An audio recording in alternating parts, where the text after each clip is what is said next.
গভীর সমুদ্রে মাছ ধরতে গিয়ে ট্রলার সহ নিখোঁজ 16 জন মৎস্যজীবী। পরিবারে ক্রমশ বাড়ছে চিন্তা।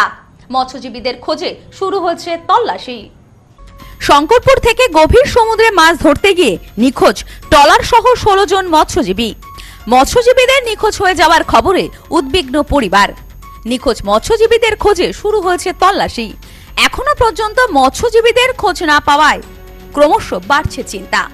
বর্ষাকাল চলছে, ইলিশের মরশুম, মাছ ধরতে যাওয়ার অনুকূল পরিবেশ, কিন্তু এই সময় গভীর সমুদ্রে মাছ ধরতে গিয়ে নিখোঁজ ট্রলার সহ 16 জন মৎস্যজীবী।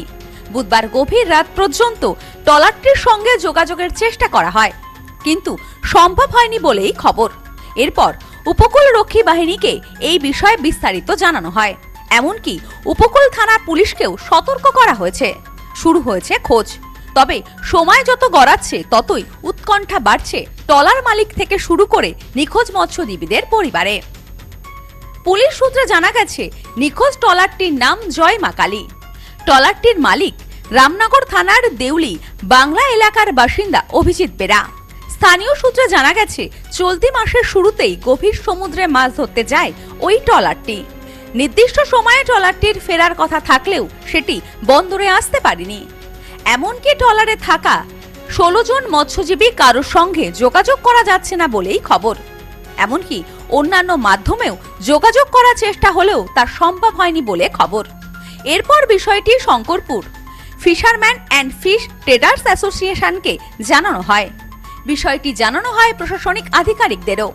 এ বিষয়ে শঙ্করপুর ফিশারম্যান ফিশ ট্রেডার্স অ্যাসোসিয়েশনের সম্পাদক তথা প্রাক্তন বিধায়ক স্বদেশ রঞ্জন নায়ক জানান, প্রশাসন স্থানীয় বিধায়ককে পুরো বিষয়টি জানানো হয়েছে। ভারতীয় উপকূলরক্ষী বাহিনীকেও জানানো হয়েছে।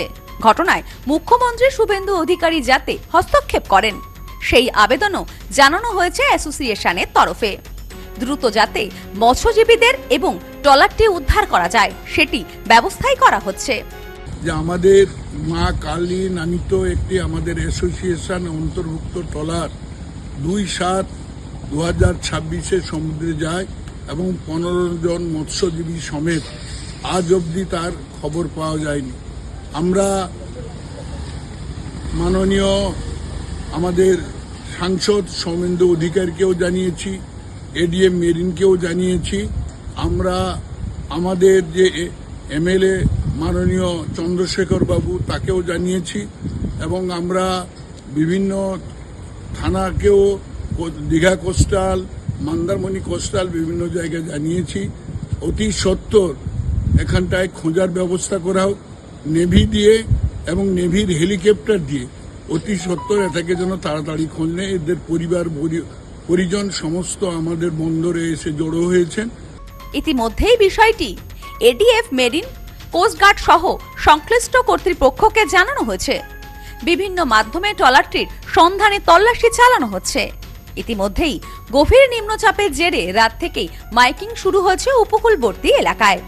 খবর পাঠানো হয়েছে সমুদ্রে আটকে থাকা মৎস্যজীবীদেরও।